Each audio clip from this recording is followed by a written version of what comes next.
Hey everyone, welcome back for another deep dive. Today we're tackling something huge, and I mean literally huge, a whole continent. A continent-sized deep dive. I like it. You sent us those excerpts from Eurafrica, the untold history of European integration and colonialism. And wow, this is going to shake up what you thought you knew about Europe and Africa, that's for sure. It's one of those hidden corners of history, you know? Like the term Eurafrica itself, how many people have actually heard of that? Right. It wasn't exactly in my high school history books. Yeah. What's the deal with Eurafrica? Give us the lowdown. Well, it might sound like some forgotten geography term, but it reveals a lot about how intertwined European integration and colonialism really were. But we're talking about the idea that Europe's big quest for unity, what eventually became the European Union, was tied to holding on to their African colonies. Exactly. And the thing is, this wasn't some fringe idea. It was a mainstream belief, a driving force behind institutions like the European Economic Community, the precursor to the EU. So we're talking about the period after World War I. Europe's still kind of shaky, looking for a way to solidify its identity and power. Right. And that's where figures like Coudenhove-Kalergi come in. He starts the pan-European movement, believes a shared European identity is key to unity. And what did he think would bring everyone together? Let me guess. Something to do with Africa. Bingo. Exploiting Africa's resources. But hey, at least they'd be exploiting them together, right? Ah, yes, the age-old recipe for unity. A little shared exploitation. But this wasn't just talk, right? Didn't you say there were maps? Absolutely. Figure 2.6, for example. Arthur Dix's vision of pan-Europe. Spoiler alert, it includes a lot of Africa. They basically just redrew the borders on the map and called it unity, huh? So this Eurafrica concept was already going around before World War II, but then the war happens. Surely that put a stop to it. You'd think so, right? Too busy with other things. But that's the thing. This book shows how even during World War II, this Eurafrica idea, it stuck around. You're kidding. Even with everything else going on. Yeah, even then. We've even got excerpts about a plan, get this, called Atlantropa from 1932. Yeah. These guys wanted to, ready for this? Drain the Mediterranean Sea. Hold on. Drain it. Like, make it disappear. Yep. Their big idea was to create more land, connect Europe to Africa, literally. Talk about ambitious. I mean, that's a whole different level. Right. Figure 2.9 actually shows their plans. I bet. Wild stuff. Good thing they never figured out how to drain the Mediterranean. But this was all still before decolonization really took hold, right? What happened as countries started giving up their colonies after the war? Did they just quietly forget about Eurafrica? You'd think World War II would have been the end of Eurafrica, right? Yeah. Especially with decolonization on the horizon. Right, like time to move on, guys. Exactly.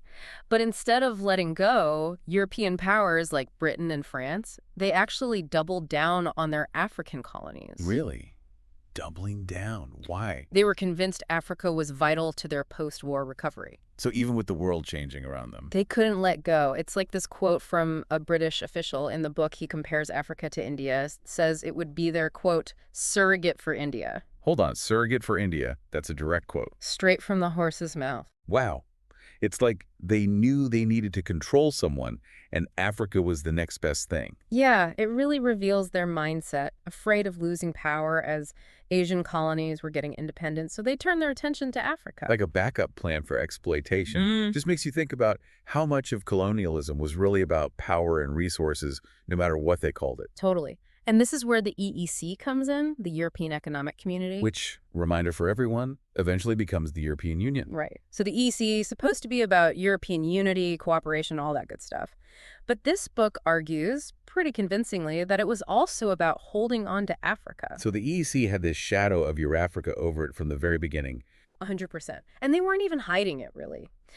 The book mentions this headline from Le Monde, the French newspaper. In 1957, the day after the Treaty of Rome was signed, the treaty that creates the EEC, the headline, Toward Eurafrica. Wow. Not exactly subtle, are they? Nope. But, okay, were there concrete plans? Oh, yeah, not just talk.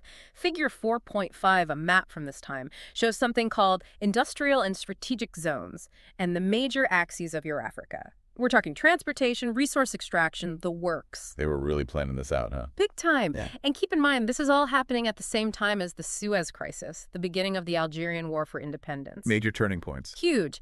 And those events, they actually made this Eurafrica project even more urgent, especially for France. Like, they were trying to solidify their grip on Africa before it totally slipped away. So, did it work? Did all this scheming actually lead to a real Eurafrica? So Eurafrica, like, died with the end of colonialism. Hmm. Or did it kind of stick around in some way? That's the big question, right? I mean, yeah, on the surface, Eurafrica as a concept, gone. African nations get their independence. No more talk of this Eurafrican partnership. Case closed. But this book, it makes you think. It argues that even though the word disappeared, the whole system underneath, the economic and political control, that stuck around. It just took on new forms. So, like, they weren't calling it Eurafrica anymore, but Europe was still finding ways to call the shots. Exactly. The book talks about how development aid, trade deals, even cultural exchange programs, all of these could be ways for Europe to maintain its influence. Subtle. You think it was intentional? Or just a holdover from the old ways of thinking? Tough to say for sure. But it makes you think about whether true equality is really possible in a relationship with that kind of history, you know? It's like we focus so much on the official end of colonialism. Like, okay, the colonies are independent now, everything's fine. Mm. But we don't always see the lasting effects, how those power dynamics just keep playing out. Right. It's like the ghosts of Eurafrica haunting those relationships even now. And that's why it's so important to dig into these forgotten parts of history. For sure. It challenges everything we think we know, right? Yeah. Like, what other stories are we missing? Exactly. And it reminds us to question, to be critical, to seek out different perspectives. To keep digging deeper. Always. Yeah. Never stop questioning. Well said. And on that note, huge thanks to everyone for joining us for this deep dive into Eurafrica. It's been a wild ride. If you're as fascinated by this stuff as we are, definitely check out the book Eurafrica, The Untold History of European Integration and Colonialism. So many more fascinating details in there. Those excerpts were just the tip of the iceberg. But until next time, keep those minds curious, and we'll see you back here soon for another deep dive into, well, who knows what.